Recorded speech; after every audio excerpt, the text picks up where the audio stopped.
Ruthless Wonder, not a Ruthless Wonder. And this segment's actually going to be a lot calmer than the usual stuff we deal with on the Wrath of Ruthless. We started this particular series of interviews with the idea of Imperial Dreams. You all can remember the blog post that we did back on Words Will Do It Justice during our first year about going for the things that you want in your life and building whatever it is you want for yourself. I am very proud to be able to open the Imperial Dreams Interview Series with somebody who, at this point, I know both because of the awesome things she does and because we have some hilarious conversations in a group that is filled with illuminated people.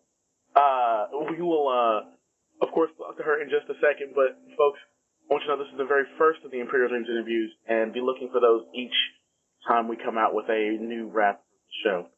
So, without further ado, I want to introduce you to a friend of mine, my favorite Chun-Li cosplayer, a fellow lover of JoJo's Bizarre Adventure. Ladies and gentlemen, straight from YouTube, live from Hartford, Bree The V. Hi, everyone.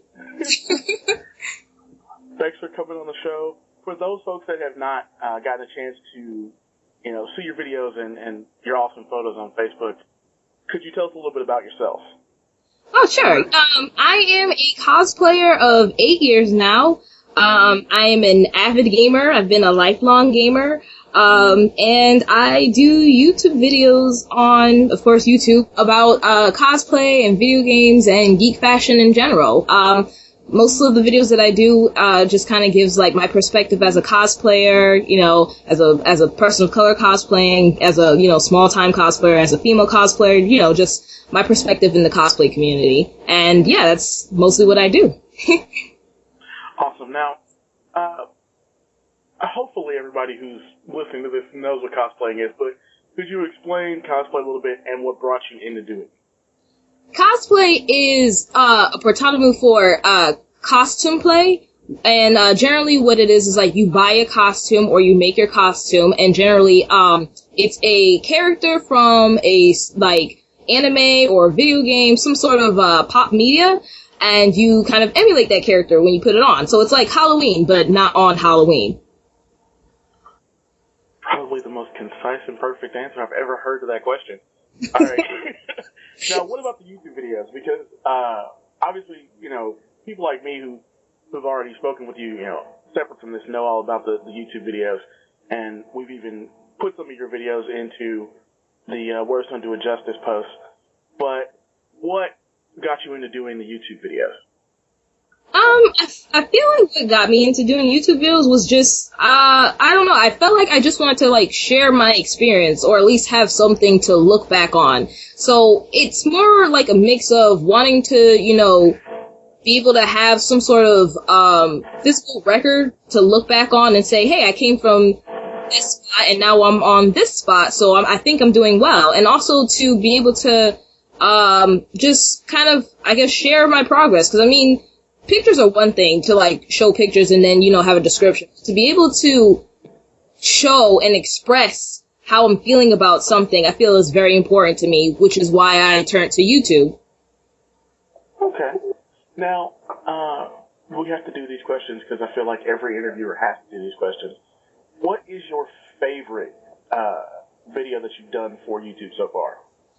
My favorite video that I've done for YouTube so far, I feel like would have to be a video from my series on YouTube called Cosplay and You, where I generally talk about cosplay and the issues with cosplay, or, things that will come up when you're cosplaying. And one of the videos was called Cosplay and Labels, where there was an article made by BuzzFeed that had a kind of very not elegant title, I would say. Talking about a black cosplayer. That's what they called him, specifically a black cosplayer, even though, it was already pretty evident that, you could tell that they were black. They were cosplaying Miles Morales, which is the new Spider-Man, who is black and Hispanic. They had photos and stuff. They basically had more than enough evidence to show that he was black without actually saying that he was black.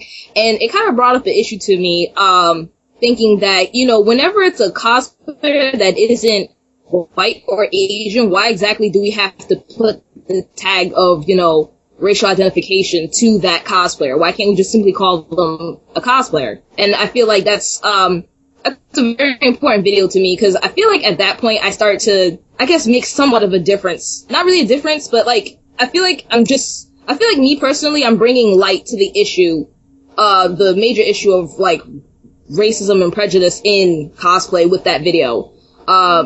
Yeah, and I've gotten a lot of messages on it saying, I agree with you, and I feel like people should stop doing this and just start respecting the cosplayer more as simply that, a cosplayer. Alright. So, obviously they can check that one out. What's the title on that, if you remember? Oh, it's simply called Cosplay and Labels. Alright, awesome. So folks, obviously check that video out. Now, of course, you're a gamer, so I have to ask, favorite game? Oh god. Okay, I feel like my favorite game of all time would have to be Sonic the Hedgehog 2. Because without that game, I would not be a gamer today. I did love 2. I will say, though, I loved it more when you put Sonic 2 on top of the Sonic and Knuckles cartridge. Yes. Put Knuckles in the Sonic 2. Mm-hmm. I love that. I absolutely love that. Because I had all the Sonic games because I was a Sega guy. I loved Sega. I hated Nintendo. Mm-hmm. Even though I had both. We'll never understand that. But when Sonic and Knuckles came out and they're like, you can put Sonic and Knuckles into your other games. Oh, I have to play this now. Let's do this. Oh. So, yeah, it was pretty awesome, yeah. Alright, if that's your favorite game, what game do you think you are the absolute best at? Like, could beat anybody if they pick up the sticks. That's your game. I would have to say Soul Calibur. Any Soul Calibur, I beat ass in Soul Calibur. When 3 came out, I got it mainly because you can make your own character, and I love character customization. Any game that has it, I'm playing it. Right. And it was just so extensive, and you could, different colors and stuff. I'm very easy to please when it comes to video games. But then, on top of that, I was just, getting into playing these characters, and there's so many different characters with different styles and different disciplines, and I just ended up learning the whole roster, and now there's, like, only maybe 2 people who can beat me at Soul Calibur. Everyone else, I just demolish. So who's your usual set of characters that you love the most to play? I like playing, Shangua. She isn't in the current, version of Soul Calibur. It's her daughter, Leisha. Yeah. Siegfried is always a staple. Mm-hmm. Voldo. I used to play... What? So you hate Voldo? I'm a Maxi player myself. Maxi and Keek are my two main ones. Oh, I hate... Oh god, I hate Maxi, and I hate Keelik, and No, like, Maxi, like, full disclosure, I had Soul Calibur on Dreamcast. Like, okay. That's how ridiculous it is. And that was the first character I played. I was like, oh, that's cool, he's got nunchucks. I liked Michelangelo from Ninja Turtles. Let's play with him. And, like, that has been my main character ever since that moment. I have been loyal for quite some time now. I can respect it. He's still a douchebag. Yeah. Oh, yeah. Oh, but now, then I have to ask, alright, we've done games, we've done favorite video. What is your favorite cosplay that you've ever done? Oh god, okay, let's see. I have to say I've done like maybe 23, 24 costumes now, so, I feel like my favorite costume so far of the roster of characters that I've done would have to be maybe Morgan? It's a huge toss-up because I love my Morgan costume, even though I haven't worn her since 2012, because I have to revamp the bodysuit. I love Phuzion. Basically, it's just the attention that these characters give me. Not like I'm an attention whore or anything, but I just love when people see me in these costumes and they're like, damn, you look really good. Alright, well, let's make this question easier then. What's the one that you had the most fun time wearing, and what's the one that you've had the most, like, people having the slack-jawed, mouth agape, oh my god, you look just like the character moment? Like, what are those two? I would have to say, for the first one, I would have to say Phuzion, because oh my god, whenever I'm Phuzion, it's just a complete fun mess. I'm walking around and people are like, oh my god, her butt looks so good, she looks good in those heels and stuff. And then there'd be other times where people would come up to me and be like, hey, you don't really have male parts, do you? Like, you're right? I think that is the first one I saw, though, was the Phuzion one. Yeah, I think that was the first one. Nice. Yeah. Yeah, people have come up to me and, they ask that, and I'm like, oh, if you, like, beat me in a fight, I might tell you, maybe. Like, you can't make it too easy. You can't just know. I love it. Alright, so, what is the most shock-inducing, like, as like, while you were walking around, everybody seemed to be like, damn, that's perfect. What was that moment for you? Princess Serenity, definitely. Cause I put the most into that costume, I think. Like, I made sure I had all the props. I have the crescent moon wand, the silver crystal, the star locket and everything, and the dress is long and everything. And whenever I just walk around as Princess Serenity, people stop and they're like, oh my god, you're so beautiful. I have to take a photo. You look perfect as Princess Serenity. You're the best Princess Serenity I've ever seen. I had a mom message me. She was like, I've been a Sailor Moon fan since it first came out with the manga in 1992, which is, the year that I was born. So I was barely even around when Sailor Moon happened. And she was like, you are the best Princess Serenity that I have seen. Like, you are the most beautiful Princess Serenity I've seen. And I feel like that's a very, very huge compliment, especially from a fan that's been in the fandom for that long. Absolutely. Absolutely. Well, alright. We're going to take a quick break with Bree, and we'll be right back, because we are going to get into a little bit more involved questions, folks. So, of course, we'll be back in just a moment. I am the Ruthless Wonder, not a Ruthless Wonder. You're listening to the Imperial Dreams Productions Interview Series. The Ruthless Wonder and Bree The V will be right back in just a moment. Divorce, estate planning, prenuptial agreement. Attorney Neely Peden of Malik Law, PA, practices all aspects of family and tax and estate planning. Ms. Peden is a member of the Florida Bar, the Federal Middle District of Florida, and was admitted before the United States Tax Court. Call her today for your free, no-obligation consultation at 407-203-5303. That's 407-203-5303. Malik Law, PA is a full-service law firm practicing in the areas of criminal law, insurance law, trust and estate planning, family and probate law. Offices, Orlando, Florida. Admitted in Florida. Malik Law, legal problems, litigation solutions. The choice of attorney is an important decision and should not be solely based on advertisements. We now return you to Imperial Dreams, an interview with Bree The V, hosted by the Ruthless Wonder. And we're back. Now, we've been talking with noted YouTube celebrity and awesome cosplayer Bree The V. We wanted to, continue on with some, I won't say more difficult questions as much as they're just more involved questions, to kind of get her take on some things that are coming, have been happening lately. So the first thing I want to sort of talk with you about, how do you feel about the fans and just random folks at conventions coming up to you to take photos, maybe videotaping you while you're actually out doing stuff in cosplay? Like, how do you feel about that in general?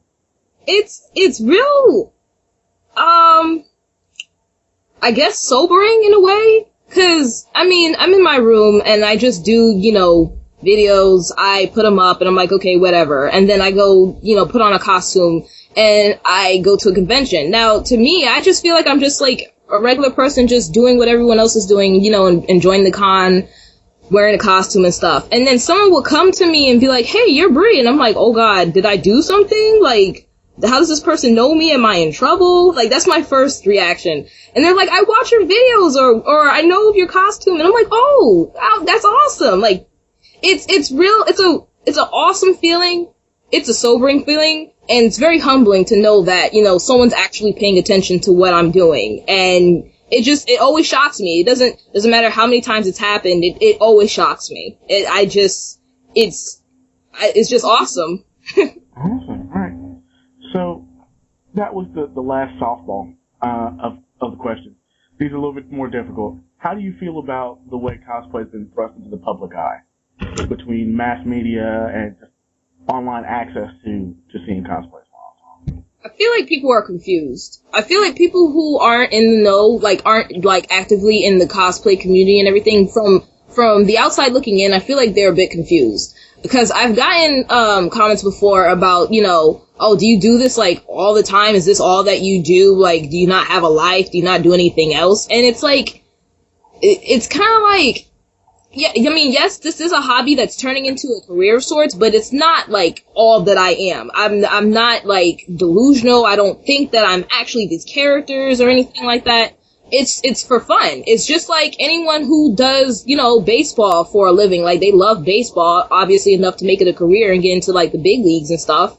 But I mean, it's just like that. And cosplay is just another way to have fun. I mean, people play video games. People ball and stuff. These are things that are fun, and sometimes these hobbies do turn into careers. But we're not delusional. We know we're not actual anime or video game characters. You have broken some poor boy's heart that thinks that you are really Chun-Li from Street Fighter. Now, on that sort of idea of the way people are confused about cosplay, how do you feel about the way mass media has been portraying geek and nerd culture, but especially cosplay as of late? I feel like they're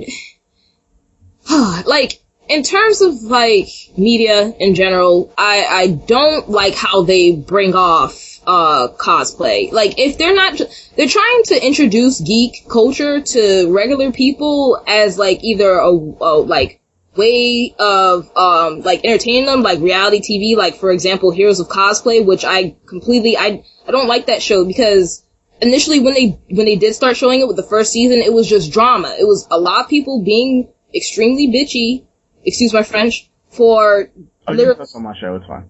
Oh, cool. For literally no reason, and it's that's not what that's not the whole face of cosplay. There are many facets to cosplay. Everything is not a competition. Everyone isn't that bitchy. Everyone, doesn't care of whether or not, they get an award or if they're being, given enough, showtime on stage and all this. No, that's not what cosplay is all about. And I feel like media just has to, if you're gonna show one face of cosplay, show all faces. And that's with everything. That's with showing all the different circuits of cosplay, that's showing all the different, people of cosplay. It's more than just, Caucasian people, and more than just Asian people. It's more than people who have, an unlimited budget to spend all this money on their costume and make it look as perfect as possible. There are smaller cosplayers. There are, disabled cosplayers that also cosplay, like Misa on Wheels. There are, just so many other faces of cosplay that media isn't showing that really bothers me. Really, really bothers me. Now, to kind of follow up to that, what do you think it would be I won't say better portrayal, because that would get into making a whole TV show, but what do you think are some of the smaller things that they could do to change the way they're presenting the culture in general? I feel like they should just show more of it. Instead of just the masquerades and, costume contests and stuff, just show, more people just cosplaying and having fun. Just walk around the halls with a camera and just, give videos of people who are just, having fun in costume, and, just taking pictures, ask them questions. What inspired you to do this costume? What did you do to make this costume? Did you make it? Did you buy it? What's your favorite part about the costume? What do you like about this character? Stuff like that. Cosplay is about the love of the character, not just, trying to be the best at what you're doing. Now, of course, there's some folks, and we'll bring it up on the website, a link to it. There's the BuzzFeed video about cosplayers. How did you feel about that as opposed to what you've seen otherwise in mass media? I feel like that's it's a better representation. I like that. I like what they did with that. And I feel like if media in general, like, on a whole, started doing something more like that, I feel like I'd be a bit more satisfied with how they portray us. I definitely enjoyed that BuzzFeed video. Awesome. All right. Now, 2 last questions, and then we'll let you on out of here. If you had the ability, time, and money to make any cosplay, what would you do? Oh, man. I would make Wing Zero. I would make a mobile suit Gundam Girl Wing Zero with the wings and the guns and everything. Everything would be perfect. And I was about to ask, Wing Zero or Wing Zero Custom? All right. Probably either one. I kind of like Wing Zero Custom a bit more, but I also still like Wing Zero. It doesn't matter, so long as the wings are on there. Awesome. And then, of course, last question. What is your next appearance in or out of cosplay at a convention? My next appearance will actually be at your MiniCon, in January. They keep switching the dates around, so I can't exactly give you a date, but it will be in Meriden, Connecticut. And I feel like they made it because it was originally planned to be a 2-day convention, but I feel like they made it a 3-day convention now. So I'll be there for all 3 days, and I will have a booth there. So if you're around Meriden, Connecticut, and you want something to do in January, you can come in and say hi to me. I will have a backdrop set up so you can get like a free photo. I'll have prints there, and you can just come and talk to me. So yeah, come and say hi. Awesome. Well, folks, you know where to find her on YouTube now. You know where to find her at the upcoming convention in January. I definitely want to thank you for coming on. It was great to have you. Thank you for having me. Anything else you want to say before we get out of here? Cosplay is what you love. Cosplay is what you want to do. If you love that character, you should just cosplay. It doesn't matter whether you're big, small, short, tall, whatever. It doesn't matter. If you love your character, cosplay that character, and don't let anyone else tell you otherwise. You know, folks, we told you Imperial Dreams was all about folks making their dreams a reality. And clearly, Bree The V is a great example. Words don't do it justice. We'd like to thank you for listening to our interview with Bree The V, hosted by The Ruthless Wonder, as part of our Imperial Dreams Interview Series. That's all for now. Please look forward to more from The Ruthless Wonder and his show, The Wrath of Ruthless. Words don't do it justice at www.wddij.net,